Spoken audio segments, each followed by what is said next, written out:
उप विकास आयुक्त जी, नगर आयुक्त जी, जिला परिषद की सम्मानित अध्यक्ष, उपाध्यक्ष जी, मंच पर बैठे हुए हमारे अन्य सम्मानित प्रतिनिधिगण और विभिन्न विभागों के सम्मानित अधिकारीगण, पदाधिकारीगण, सबसे पहले मैं धन्यवाद देता हूं कि कल ही उपायुक्त और उप विकास आयुक्त, नगर आयुक्त जी के द्वारा मुझे ये कहा गया कि आज आप सबों के एक कार्यशाला का आयोजन किया गया है। अच्छा होता कि आप भी उस कार्यक्रम में शामिल होते। हृदय से मुझे काफी प्रसन्नता हुई कि मैं अपने परिजनों के साथ, परिजनों का अर्थात राजनीतिक जो वातावरण है, जो राजनीतिक मंडल है, हम भी चुनाव जीत कर आते हैं, आप सभी भी चुनाव जीत कर ही आते हैं, निर्वाचित होते हैं, तो अपने परिजनों से मिलने का मौका मुझे मिलेगा।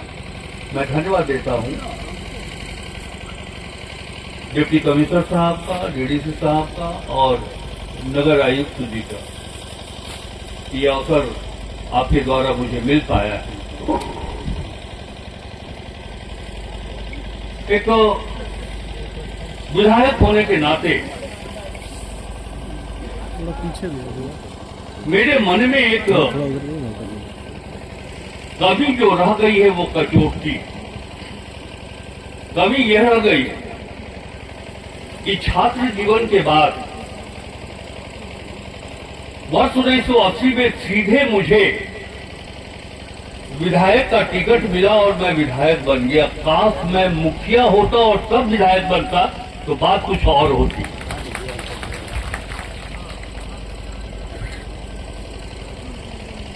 बहुत बड़ी जिम्मेवारी आप लोगों के पास है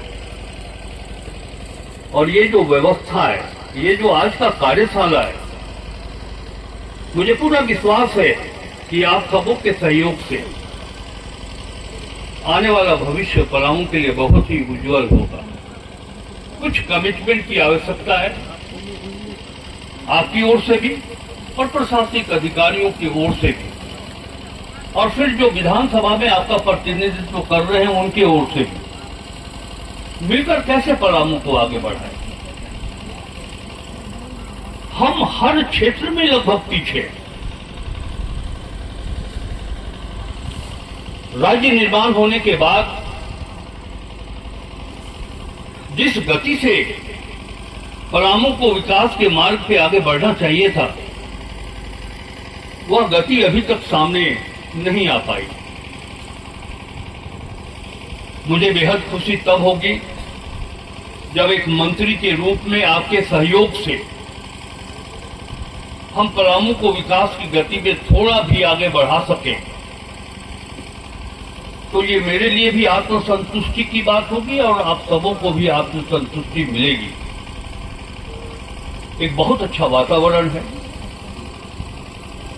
जिले, प्रखंड और अंचल के जो आपके पदाधिकारी हैं, अधिकारी हैं, और आप सभी, मैं देख रहा हूं कि महिलाएं काफी संख्या में जो मुखिया बनी हैं और काफी युवा वर्ग मुखिया के रूप में यहां दिखाई पड़ रहे हैं। एक जुनून अपने अंदर पैदा कर ले तो हम विभिन्न क्षेत्रों में जहां पिछड़े हुए हैं अपने को आगे बढ़ा सकते हैं। हम शिक्षा के क्षेत्र में पीछे, हायर एजुकेशन, उच्च शिक्षा, हमारे बेटे बेटियां उच्च शिक्षा बहुत प्राप्त नहीं कर सकती। इसीलिए नहीं कर पाती हैं या कर पाते हैं कि उनके अभिभावक आर्थिक रूप से बहुत ही कमजोर। उच्च शिक्षा के लिए या तो उन्हें रांची जाना पड़ता है या फिर औरंगाबाद जाना पड़ता है। हमारे अनुमंडल मुख्यालय में प्रखंड स्तर पर जो आवश्यकता होनी चाहिए डिग्री कॉलेज की, उसका अभाव। प्राथमिक पाठशाला में चूंकि नींव यहीं से मजबूत होनी, यहां से लोग मजबूती के साथ शिक्षा प्राप्त करके जाएंगे तो भी वो हायर एजुकेशन के लिए मजबूत हो सकेंगे। सभी मुखियागण, और एक चीज जान लीजिए कि जिस विकास की बात हम करते हैं, यदि हमारे अंदर शिक्षा नहीं हुआ तो वो विकास के लक्ष्य को हम कभी प्राप्त नहीं कर सकते। सबसे ज्यादा जरूरी अहम हिस्सा है बढ़िया शिक्षा, बेहतर शिक्षा। और उस शिक्षा का लक्ष्य क्या होना चाहिए, मैं आगे के संबोधन में आपको बताऊंगा। बस इतना जान लीजिए, ये भावना अपने मन में के अंदर रखिए। एक विधायक के रूप में पंचायत स्तर पर, गांव स्तर पर जो मैं देखता हूं, वो संक्षेप में सांकेतिक रूप से मैं उसकी चर्चा भी आपके सामने रख दूंगा, कर दूंगा। लेकिन इतना एक ठीक है, संविधान में आपको वो जिम्मेवारी भले ना मिली हो, कानूनन वो जिम्मेवारी आपके पास नहीं है, लेकिन एक निर्वाचित मुखिया होने के नाते सामाजिक जिम्मेवारी आपके पास है, नहीं है, ताकि वो हेल्थ सब सेंटर खुल सके। मेरा व्यक्तिगत अनुभव है, मेरे निर्वाचित क्षेत्र में मैंने कई ऐसे हेल्थ सब सेंटर को देखा है जहां ताला लगा हुआ है 10-12 वर्षों से, बनने के बाद कभी वो खुला ही नहीं। तो मेरा एक सुझाव होगा, हम सभी जानते हैं कि पलामू की जो हमारे ग्रामीण क्षेत्र की महिलाएं, वो लगभग 70% खून की कमी से ग्रसित, और 0 से 5 वर्ष के बच्चे ऐसे हैं जो कुपोषण के शिकार, और उनका प्रतिशत लगभग 48%। यदि ये संभव हो सकता है कि प्रारंभिक स्वास्थ्य की रक्षा के लिए, जैसे अब गर्मी का दिन आने वाला है, लू का प्रकोप बढ़ेगा, डायरिया हो सकता है, लोग बीमार पड़ेंगे,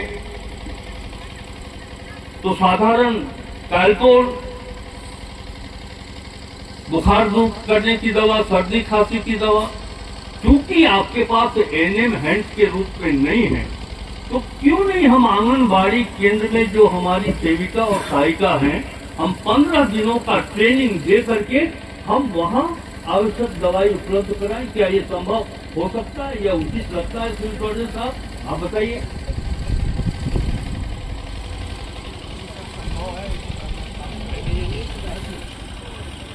जी संभव है, और इस पर हम लोग उपायुक्त सर से बात करके ट्रेनिंग ऑर्गेनाइज करेंगे। और वहाँ पर आकस्मिकता के लिए तो डायरिया के सीजन में वहाँ पर हम लोग ट्रीटमेंट डिपो खोलते हैं, लू के समय में स्ट्रोक के लिए भी डिपो खोलते हैं, मगर उस समय उससे रिलेटेड ही दवाएं मिलती हैं।